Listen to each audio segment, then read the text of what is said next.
Hello students, आप लोगों को विमाओं के उपयोग बताए जा रहे थे। ठीक है, तो उसमें दो उपयोग बता दिए गए हैं। पहला उपयोग ये था कि एक पद्धति के मात्रक को दूसरे पद्धति के मात्रक में बदलना, और दूसरा उपयोग ये था समीकरण सत्यता की जांच करना। ठीक है, तो दो ये उपयोग हो गए थे। और तीसरा उपयोग है कि विभिन्न भौतिक राशियों में या विमाओं की सहायता से विभिन्न भौतिक राशियों में संबंध स्थापित करना। ठीक है, तो यदि हमें किसी भौतिक राशि के बारे में ये ज्ञात है कि वो भौतिक राशि किन किन राशियों पर निर्भर करती है, यदि ये ज्ञात है कि वो भौतिक राशि किन किन राशियों पर निर्भर करती है, तो विमाओं की सहायता से या विमीय संतुलन की सहायता से सूत्र ज्ञात किया जा सकता है। ठीक है, इसमें पहला है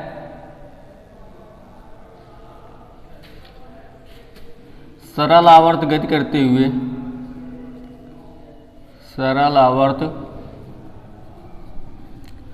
करते हुए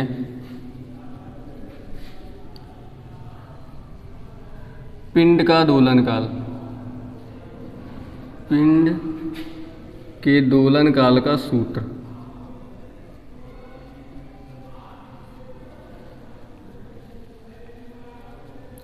ठीक है, तो हम जानते हैं कि जो आवर्तकाल T होता है वो द्रव्यमान, पिंड के द्रव्यमान, धागे की लंबाई L तथा गुरुत्वीय त्वरण G पर निर्भर करता है। ठीक है, जो पिंड का आवर्तकाल T होता है वो पिंड के द्रव्यमान M, लंबाई L तथा गुरुत्वीय त्वरण G पर निर्भर करता है। मान लेते हैं कि द्रव्यमान की विमा A है, ठीक है, लंबाई की विमा B है और गुरुत्वीय त्वरण G की विमा C। ठीक है, तो बताया गया कि जो आवर्तकाल है वो निर्भर करता है, मतलब प्रोपोर्शनल है, द्रव्यमान पर, धागे की लंबाई पर और गुरुत्वीय त्वरण G पर। तो ये आ गया T प्रोपोर्शनल M की पावर A, L की पावर B, G की पावर C। यहाँ से T जब प्रोपोर्शनल का चिन्ह हटेगा तो कांस्टेंट आएगा, तो कांस्टेंट मान लेते हैं K है, तो T इक्वल K M की पावर A, L की पावर B, G की पावर C। इसको डाल देते हैं समीकरण फर्स्ट। ठीक है, K एक विमाहीन नियतांक है। ठीक है, तो ये आ गया T इक्वल K M की पावर A, L की पावर B, G की पावर C। अब क्या करते हैं कि सभी पदों की विमाएँ लिख लेते हैं। ठीक है, तो ये T है, समय है, तो इसकी विमा हो जाएगी T। ठीक है, इक्वल के ये विमाहीन नियतांक है, तो यहाँ से M की विमा लिख लेते हैं, तो द्रव्यमान ये आ गया M की पावर A। इसकी विमा लिख लेते हैं, लंबाई L है, तो इसको कैपिटल L से इसका प्रतीक चिन्ह होता है, और इसकी विमा है B, तो L की पावर B। और ये त्वरण गुरुत्वीय त्वरण है, तो इसकी विमीय सूत्र होता है LT की पावर -2 की पावर C, या इसको लिख लेंगे M की पावर 0, L की पावर 0, T की पावर 1, और इसको लिख लेंगे M की पावर A, ठीक है, L की पावर B, और ये हो जाएगा L की पावर C और T की पावर -2C। यह आ जाएगा M की पावर A 0, L की पावर 0, T की पावर 1 इक्वल, ये आ जाएगा M की पावर A, L की पावर, ये हो जाएगा गुणा में घाते जुड़ जाएंगे तो B + C, और ये हो जाएगा T की पावर -2C। ठीक है, ये T की पावर 1 है, मतलब M की पावर 0, L की पावर 0, यदि किसी की पावर 0 है तो उसका मान 1 होता है, तो इसलिए इनका 1 हो जाएगा मान, और 1 का गुणा इसमें करेंगे तो वही आ जाएगा T। ठीक है, लिखेंगे अब तुलना करने पर, तुलना करने पर। ठीक है, तो तुलना करेंगे तो आ जाएगा m की पावर इसमें 0, इसमें m की पावर a है तो a बराबर आ जाएगा 0। ठीक है, इसमें एल की पावर 0, इसमें एल की पावर है बी प्लस सी, तो आ जाएगा बी प्लस सी इक्वल 0। इसमें टी की पावर -2c और टी की पावर इसमें 1 है, तो आ जाएगा -2c इक्वल 1। यहाँ से आ जाएगा c इक्वल -1/2, ठीक है। और यहाँ से देखिए तो यहाँ जो 20 बराबर आ जाएगा -c, तो यहाँ से जो b का मान आएगा तो b का मान आ जाएगा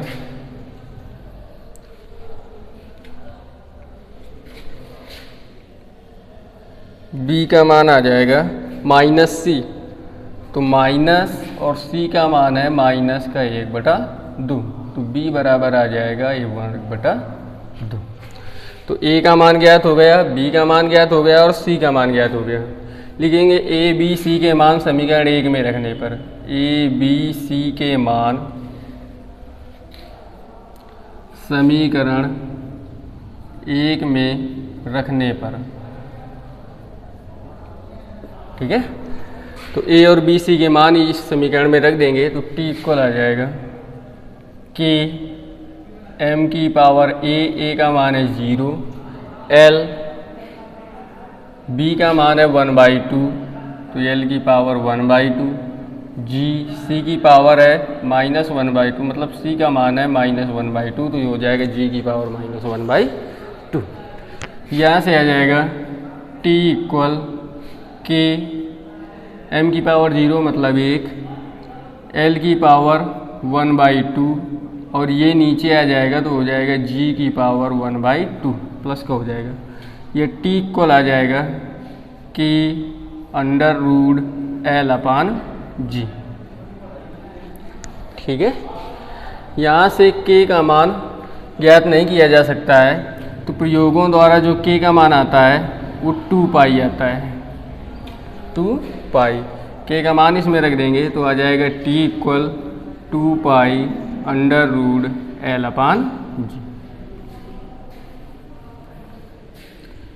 यही सरल आवर्त गति करते हुए पिंड के दोलन काल का सूत्र होता है, ठीक है। तो विमाओं की सहायता से सरल दोलक के आवर्त काल का सूत्र ज्ञात किया जा सकता है इस प्रकार से, ठीक है। फिर से समझ लेते हैं कि मान लेते हैं कि माना पिंड का आवर्तकाल t है, पिंड का द्रव्यमान m है तथा धागे की लंबाई l है तथा गुरुत्वीय त्वरण g है। द्रव्यमान की विमा a है, लंबाई की विमा b है और त्वरण गुरुत्वीय त्वरण की विमा c है, ठीक है। तो जो आवर्तकाल होता है वो द्रव्यमान, लंबाई तथा गुरुत्वीय त्वरण पर निर्भर करता है, तो हो जाएगा t प्रोपोर्शनल, मतलब t निर्भर करता है m की पावर a l की पावर b इंटू g की पावर c, तो हो जाएगा t प्रोपोर्शनल m की पावर a l की पावर b g की पावर c। जब प्रोपोर्शनल है, अनुक्रमानुपाती का चिन्ह जब हटेगा तो कोई कांस्टेंट आएगा, ठीक है। तो t इक्वल आ जाएगा, कांस्टेंट आया k, m की पावर a l की पावर b g की पावर c, ये समीकरण बन गया 1। अब लिखेंगे दोनों पक्षों की विमाएँ लिखने पर, दोनों पक्षों की विमाएँ लिखने पर यहाँ लिख देते हैं दोनों पक्षों की विमाएँ लिखने पर, ठीक है। तो ये t है, समय है, तो समय को प्रतीक चिन्ह इसमें कैपिटल T हो गया। m है, द्रव्यमान है तो कैपिटल M से, लंबाई है तो कैपिटल L से, ये त्वरण है तो इसकी विमा हो जाएगी LT की पावर -2, ठीक है। तो इसको लिख देंगे m की पावर 0, l की पावर 0, t की पावर 1, ये इसको लिख देंगे m की पावर a, l की पावर b, l की पावर इसको इससे गुणा हो जाएगा तो हो जाएगा l की पावर c, t की पावर -2c, और ये आ जाएगा m की पावर 0, l की पावर 0, t की पावर 1, ये आ जाएगा m की पावर a, l की पावर b प्लस c, गुणा में गाते जुड़ जाती हैं, और ये आ जाएगा t की पावर -2c। तुलना करेंगे तो इसमें m की पावर 0 है, इसमें m की पावर a है तो इक्वल आ जाएगा 0, इसमें l की पावर 0 है, इसमें l की पावर b प्लस c है तो b प्लस c बराबर आ जाएगा 0। यहाँ से t की पावर 1 है, यहाँ t की पावर -2c है, तो यहाँ से t का मान आ जाएगा, c का मान -2c इक्वल हो जाएगा 1, या c की पावर c इक्वल आ जाएगा -1/2। तो ये a b c के मान, यहाँ से b इक्वल है -c, तो b का मान आ जाएगा 1/2। a b c के मान समीकरण 1 में रख देंगे, तो समीकरण 1 ये t इक्वल k m की पावर a l की पावर b g की पावर c, जब मान रखेंगे तो टी इक्वल आ जाएगा के एम की पावर 0 एल की पावर 1/2 जी की पावर -1/2 मान रख देंगे। ये नीचे आ जाएगा तो प्लस का हो जाएगा, या टी इक्वल आ जाएगा के √L/g। प्रयोगों द्वारा के का मान 2 पाई होता है तो टी इक्वल 2 पाई √L/g। ठीक है। और अगला है तने हुए तार की आवृत्ति का सूत्र ज्ञात करना। ठीक है।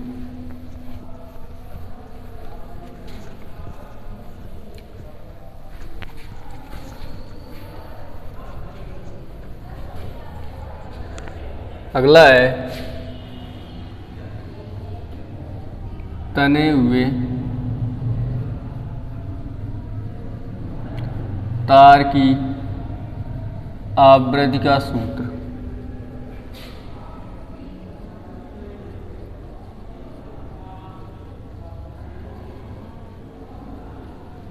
ठीक है। तो विमीय संतुलन के द्वारा तने हुए तार की आवृत्ति का सूत्र ज्ञात करना है। ठीक है। तो मान लेते हैं कि तार की आवृत्ति n है। ठीक है। जो तार की आवृत्ति n होती है वो तार पर लगे तनाव बल F, तार की लंबाई L, ठीक है, तथा तार में लटके एकांक लंबाई के द्रव्यमान m पर निर्भर करती है। ठीक है। एकांक लंबाई के द्रव्यमान m पर निर्भर करती है। मान लेते हैं कि F की विमा A है, L की विमा B है और इसकी विमा C है। तो हो जाएगा n प्रोपोर्शनल F की पावर A, L की पावर B, M की पावर C। प्रोपोर्शनल का चिन्ह है, जब इक्वल का चिन्ह लगाएंगे तो कोई कांस्टेंट आएगा तो n इक्वल K F की पावर A, L की पावर B, M की पावर C है, यहाँ K कांस्टेंट है। ठीक है। लिखेंगे अब दोनों पक्षों की विमाएँ लिखने पर, दोनों पक्षों की विमाएँ लिखने पर इसको समीकरण फर्स्ट डाल लेते हैं। दोनों पक्षों की विमाएँ लिखने पर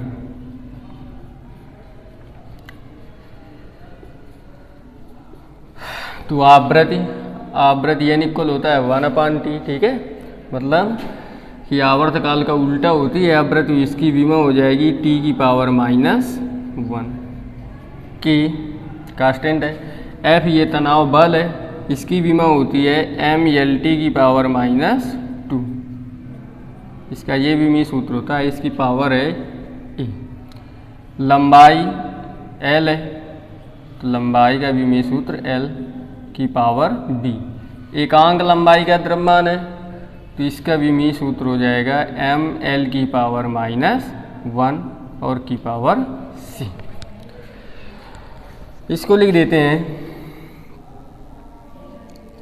m की पावर 0, L की पावर 0, t की पावर -1 इक्वल, ये आ जाएगा m की पावर a, L की पावर b, t की पावर -2a, सॉरी a। ठीक है।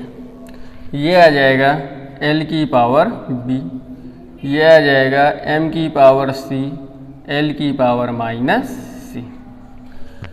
या इसको लिख देंगे m की पावर 0, L की पावर 0, t की पावर -1 इक्वल। अब गुणा में घाते जुड़ जाती हैं तो ये m है, ये m है, तो हो जाएगा m की पावर a प्लस c। ये आ जाएगा ये L है, ये L है, ये L है, तो हो जाएगा L की power a plus b minus c। ठीक है। a plus b minus c। ये t है तो t की पावर -2, ये केवल यही है, तो हो जाएगा t की पावर -2e। अब लिखेंगे तुलना करने पर, तुलना करने पर तो तुलना करेंगे तो इसमें m की पावर 0, इसमें m की पावर a प्लस c है, तो आ जाएगा a प्लस c इक्वल 0। इसमें l की पावर 0, इसमें l की पावर है a plus b minus c, तो आ जाएगा a plus b minus c equal 0। इसमें t की पावर -1, इसमें t की पावर -2 है, तो आ जाएगा -2a इक्वल -1। तो माइनस से माइनस कैंसिल, तो ये आ गया a इक्वल 1/2। a का मान इसमें रख देंगे, a प्लस सी इक्वल 0 है, तो यहाँ से हो जाएगा c इक्वल -a। तो माइनस और a का मान है 1/2, तो c का मान आ गया -1/2। यहाँ से आ जाएगा, यहाँ रख देंगे a और c के मान, तो a का मान है 1/2 प्लस b का मान ज्ञात करना है, माइनस c का मान है माइनस का 1/2, तो हो जाएगा 1 प्लस का 1/2 इक्वल 0। ये आधा आधा हो गया 1, ये उधर जाएगा तो हो जाएगा -1, तो b इक्वल आ जाएगा -1।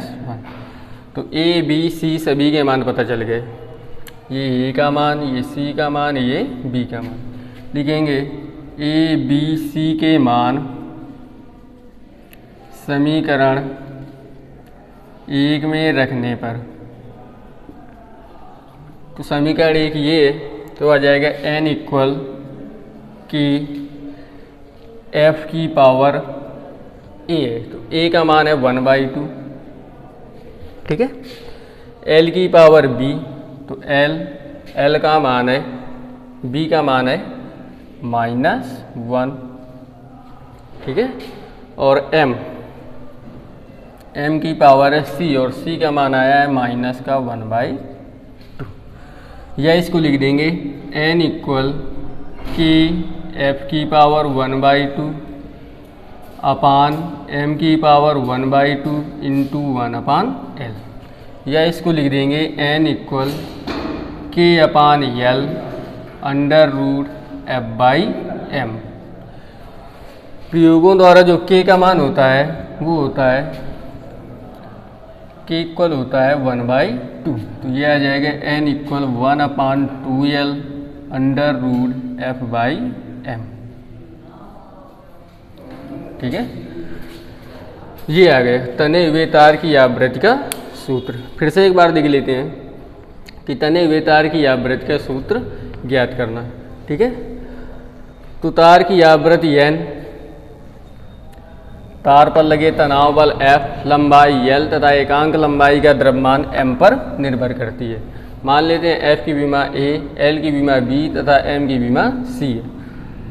तो हो जाएगा n प्रोपोर्शनल, मतलब n निर्भर करता है F की पावर A इंटू L की पावर B इंटू m की पावर C।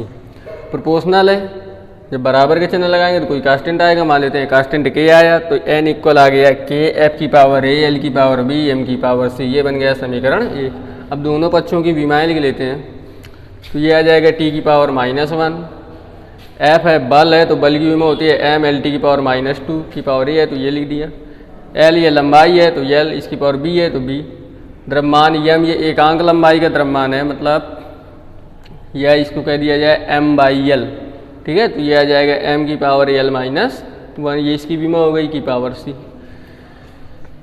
इसको लिख लेते हैं m की पावर 0, L की पावर 0, t की पावर -1। इसमें a का गुणा हो जाएगा सभी में, ठीक है। इसमें अब क्या करेंगे कि गुणा में घाते जुड़ जाती हैं, तो ये टर्म आ गया। अब तुलना करेंगे, तो तुलना करने पर a प्लस c इक्वल 0 मिला, a plus b minus c equal 0 मिला, और एक मिला -2a equal -1। a b c के मान ज्ञात करेंगे, तो a b c के मान ये पता चल गए। a b c के अब ये मान समीकरण 1 में रख देंगे, ठीक है। ये समीकरण 1 है, तो यहाँ से आवृत्ति n इक्वल आ जाएगा k अपान l √f/m। प्रयोगों द्वारा जो k का मान होता है वो 1/2 होता है, तो n इक्वल आ जाएगा 1/2l √f/m, ठीक है। तो ये हो गया विमाओं के तीनों उपयोग, ठीक है। अगला है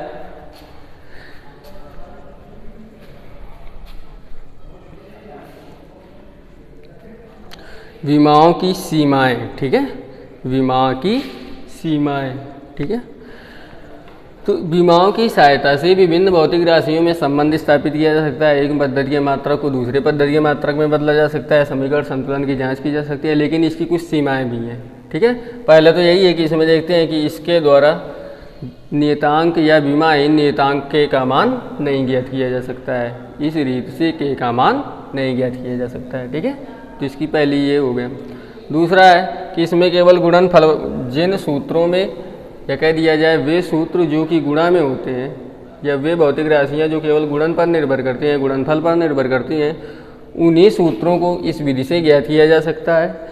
जोड़ या घटाव संबंधी वाले पदों को इस विधि से नहीं ज्ञात किया जा सकता है, जैसे v = u + at। इस समीकरण को विमीय संतुलन की सहायता से नहीं ज्ञात किया जा सकता है, ठीक है, या इसमें संबंध स्थापित नहीं किया जा सकता है। अगला है कि इसमें sin थीटा cos थीटा मतलब त्रिकोणमिति जो सूत्र होते हैं, ठीक है, चरघातांकी जो पद होते हैं, ठीक है, और लघुगणक वाले जो पद होते हैं जैसे log, ठीक है, log x या कुछ भी, चरघातांकी मतलब e की पावर x, a की पावर x, इस प्रकार से जो टर्म होते हैं या पद होते हैं उन्हें इस विधि से नहीं ज्ञात किया जा सकता या उनमें इस विधि से संबंध स्थापित नहीं किया जा सकता है। इस रीति से केवल 3 पदों वालों सूत्रों को ही ज्ञात किया जा सकता है, केवल 3, ठीक है, जैसे m हो गया, l हो गया, इसमें देखिए 3 ही है, f, l, m, ठीक है। यदि कोई भौतिक राशि 3 से अधिक भौतिक राशियों पर निर्भर करती है तो विमीय विधि से या इस रीति से उस सूत्र को नहीं ज्ञात किया जा सकता है, ठीक है। तो ये विमाओं की कुछ सीमाएँ हो गई और चैप्टर हो गया समाप्त, ठीक है। अब कल से इसके न्यूमेरिकल बताए जाएंगे। Okay students.